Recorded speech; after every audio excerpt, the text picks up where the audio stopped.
हम F-35 बेचेंगे।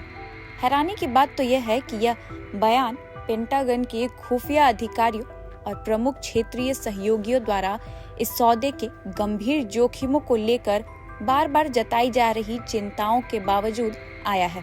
दूसरी ओर नवंबर को इजरायली रक्षा बल ने अपने राजनीतिक नेतृत्व को एक औपचारिक स्थिति पत्र सौंपा, जिसमें इस बिक्री पर कड़ा विरोध दर्ज किया गया। दस्तावेज में चेतावनी दी गई कि इससे इजरायल की क्षेत्रीय गुणात्मक सैन्य बढ़त यानी कि क्वालिटेटिव मिलिट्री एज कमजोर हो सकती है। इसमें स्पष्ट कहा गया कि इजरायल का हवाई वर्चस्व पूरी तरह 5वीं पीढ़ी के स्टेल्थ विमानों तक विशेष पहुंच पर टिका है और लंबी दूरी के गुप्त अभियानों की सफलता भी इसी पर निर्भर करती है।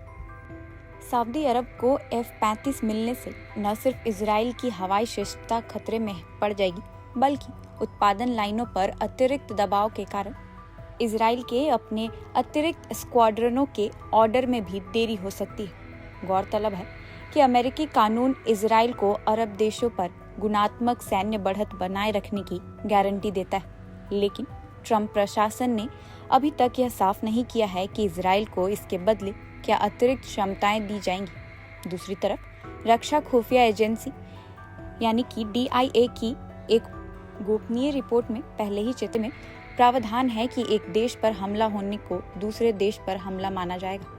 विशेषज्ञों का मानना है कि इससे पाकिस्तान को सऊदी अरब के रास्ते अप्रत्यक्ष रूप से उन्नत अमेरिकी हथियारों और तकनीक तक पहुंच मिल सकती है। एक भारतीय रक्षा विशेषज्ञ ने मीडिया को इतना मजबूत कर देगा कि भारत सहित सभी पड़ोसी देशों को अपनी वायु एवं मिसाइल रक्षा रणनीतियों पर भी फिर से विचार करना पड़ेगा। इस तरह की अत्याधुनिक तकनीक का प्रसार मध्य पूर्व और दक्षिण एशिया में हथियारों की नई दौड़ को जन्म दे सकता है। पर फिलहाल इस खबर में इतना ही। ऐसे ही और अपडेट्स के साथ आपके बीच आते रहेंगे, तो देखते रहिए प्रभात खबर डिजिटल। धन्यवाद, शुक्रिया।